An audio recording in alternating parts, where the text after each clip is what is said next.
But Raider Nation, we all know why you tuned in today, along with everyone else in the Bay Area. It's been 3 weeks since you've heard from them, so I won't waste any more time. Papa, the floor is yours. I haven't been fired from this job, Dante. I'm still good here. You're still good to go. Usually when I go away in July, I'm looking for a permanent vacation. Well, I think Ray Ratto helped you out with that, Pop. Yeah, this one became a semi-permanent vacation. So I do want to apologize to everybody that has reached out to me over the last 3 weeks, whatever it's been.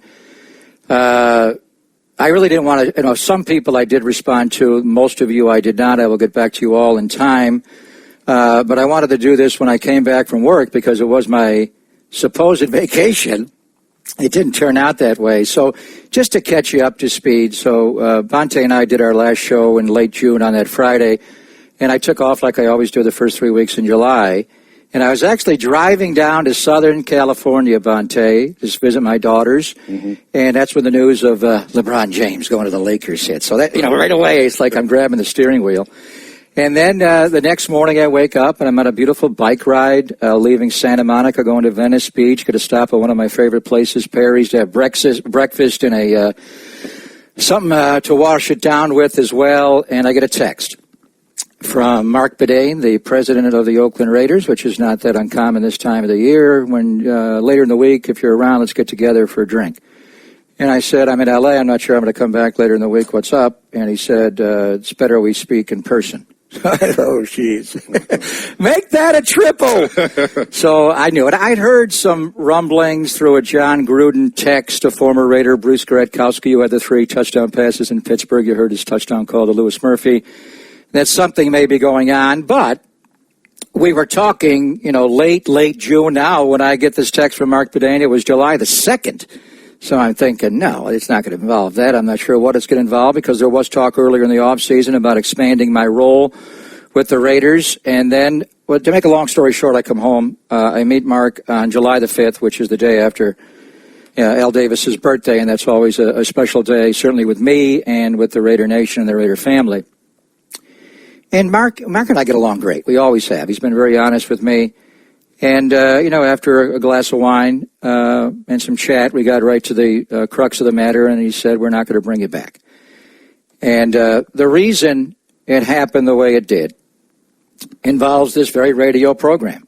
And it goes back to January of 2015 when the Raiders were looking for a new head coach. And, I lost a job. Tony Sparano yesterday lost his life. Yes. And that really, we're almost the same age. I got to know Tony a little bit. We'll talk about it later. He also worked on the other side of the Bay. But when Tony Sparano, finished up that year, that 2014 year for Dennis Allen, they needed a new head coach.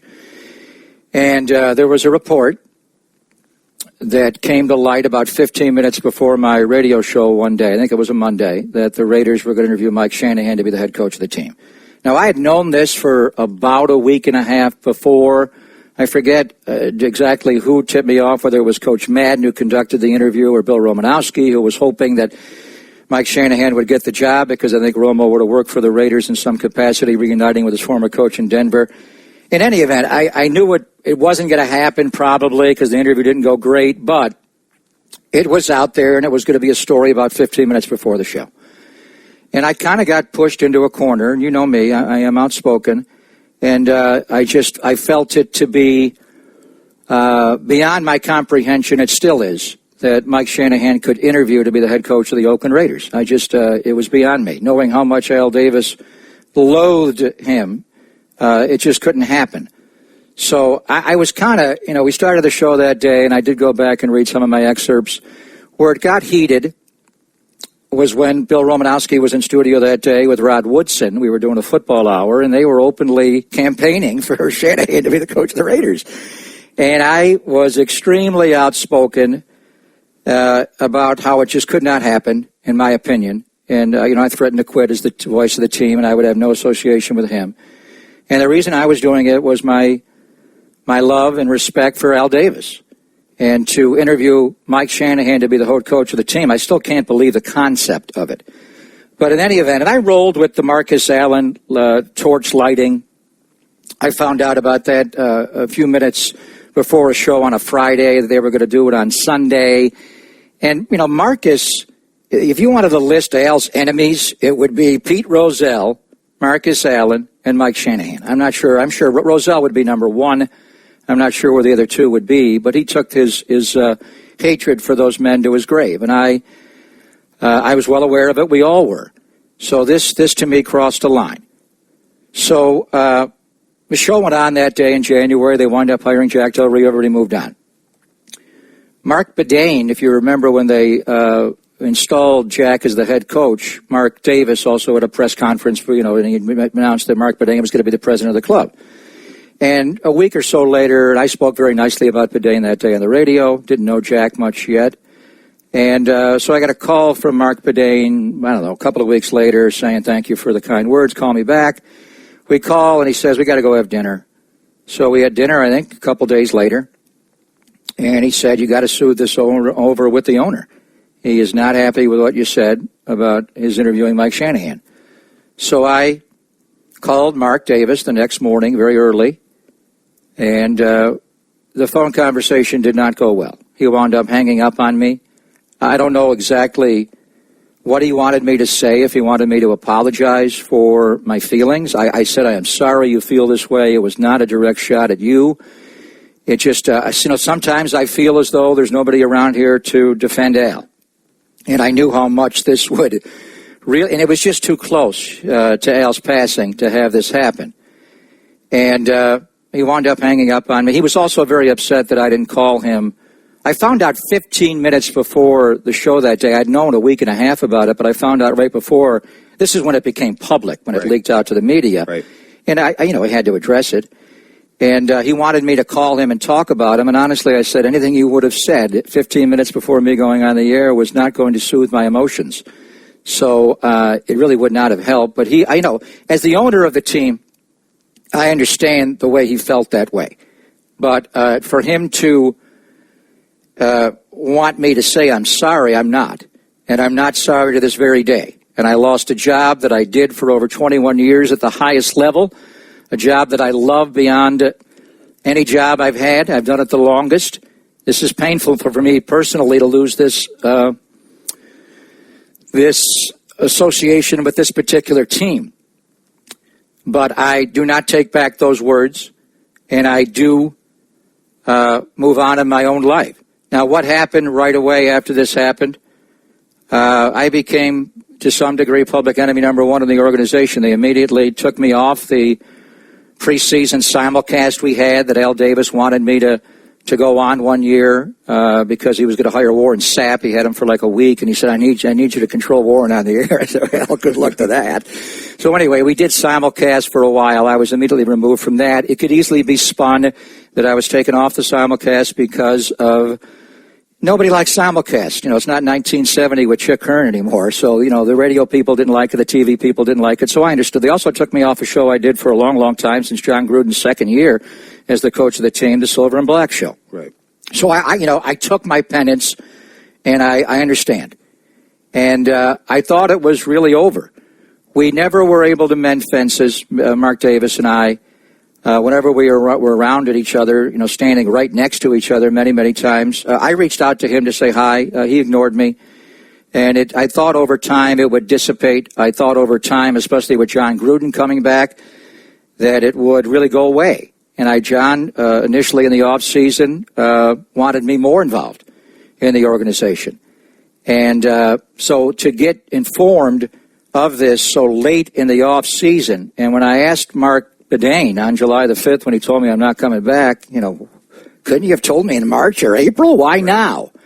And his response basically was, we've been doing this for 3.5 years, and I bought you 3.5 years. So the question is, why now? And I don't have that answer. But I do want to clear up, and it's amazing, Bonte, I'm not big on social media, but people sent me a lot of stuff, and some of them I read, some of it, geez, I didn't die. I'm still alive here. They're not going to bury me yet.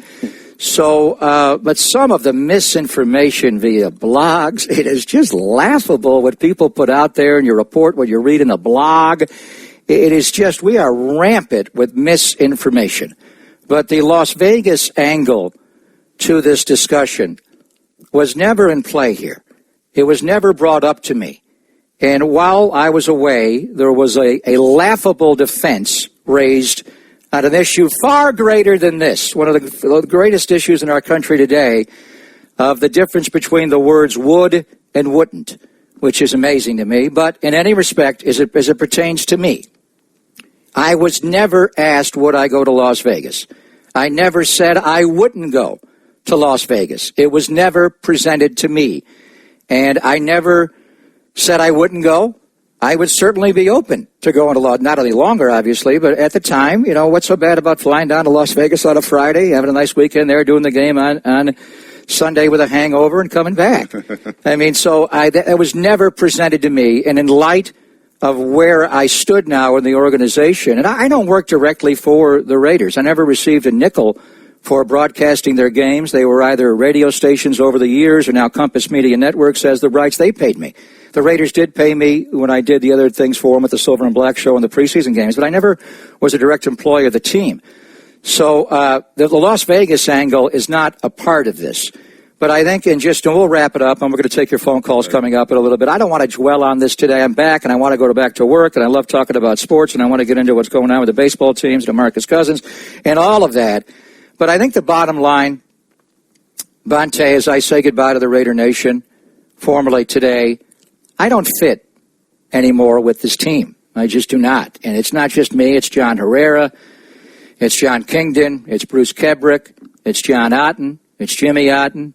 It's Dave Nash. So many. I just don't fit anymore. So I wish them luck. It's going to be a hard year for me. You know how much I love this game. The hardest day for me is the day after the Super Bowl every year, because I'm not going to have a game to broadcast for months. I am going to do college football. We'll explain it coming up later on. I may have a role in the NFL as well this year, but the fact that it happened to me on July the 5th is certainly bad timing in all respects. But I just think as this team proceeds into the future, I no longer fit. And this is not Al Davis's football team anymore, and maybe that's my own mistake, that I never realized it. That day he died, that Saturday in Houston, I should have realized it years ago, but I am realizing it now. If there's anything we've ever done that I'm particularly proud of, I would have to say that the perpetuation of the greatness of the Raiders, to take a professional football team and give it a distinct characteristic that's different from all others. I'm going to tell you something, man. If you guys don't know how big a win that was, you'll know tomorrow. It's a hell of a win. It's a team effort. Offense, defense, special teams. Now, the effort was outstanding. Yes, sir. Outstanding.